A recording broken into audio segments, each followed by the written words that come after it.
Уважаемые жители Республики Алтай, в последнее время активно обсуждается проект мастер-плана по развитию туризма в нашем регионе.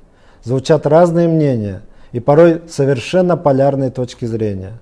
Строятся предположения и выводы о том, как дальше развиваться туризму в Республике Алтай. Я искренне благодарен каждому неравнодушному жителю за внимание к этой теме.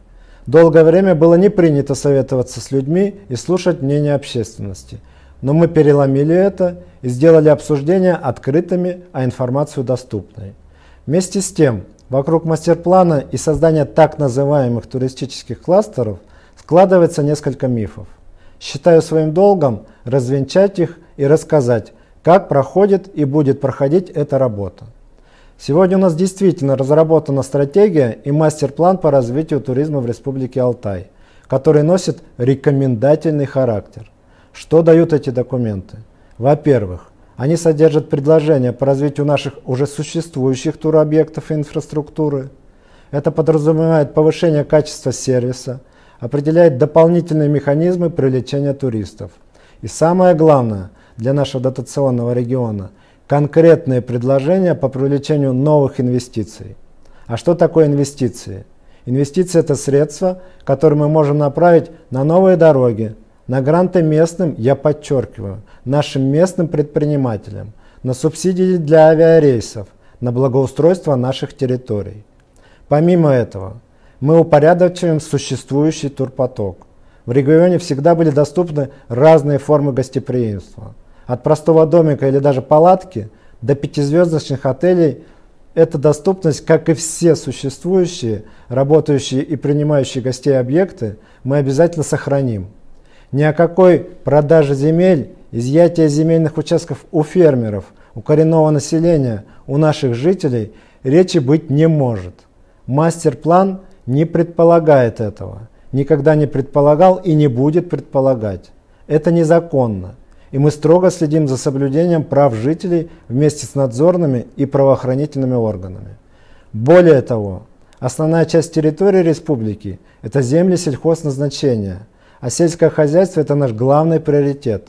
Об этом мы говорили, это мы и подтверждаем сейчас. Туризм важен для нас не как самостоятельная отрасль, а как поддержка наших даже самых малых сельхозтоваропроизводителей и предпринимателей в селах.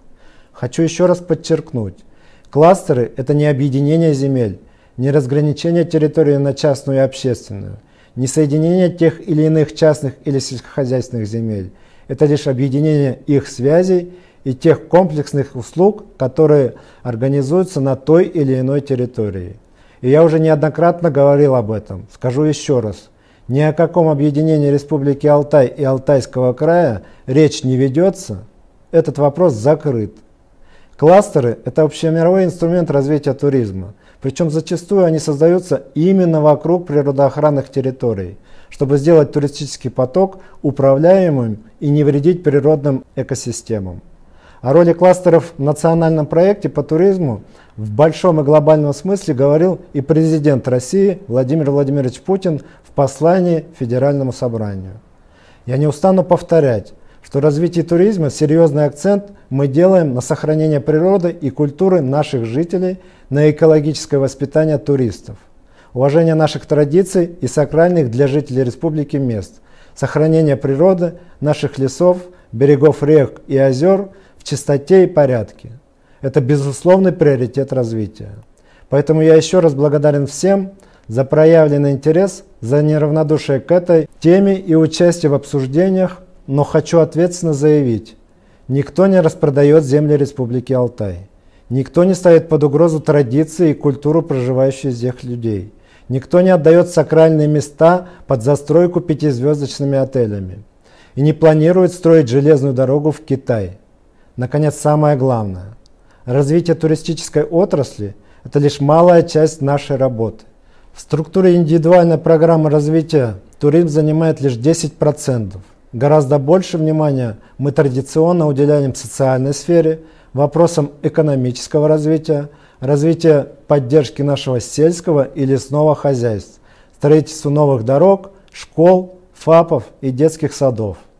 Это отражено и в бюджете Республики Алтай, и в решении муниципальных форумов, которые мы проводили вместе с вами, и в национальных проектах, исполнение которых мы держим на особом контроле.